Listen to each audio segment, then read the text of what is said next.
Okay, cleaning out the freezer. Cleaning out the freezer. I found some boneless pork chops in there.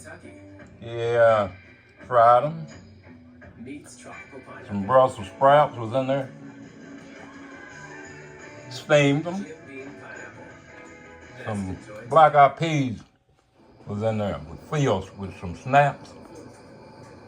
I cooked them.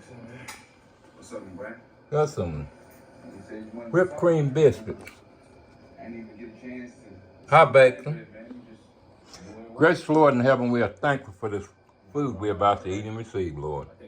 To nurse and to strengthen our feverish body, Lord.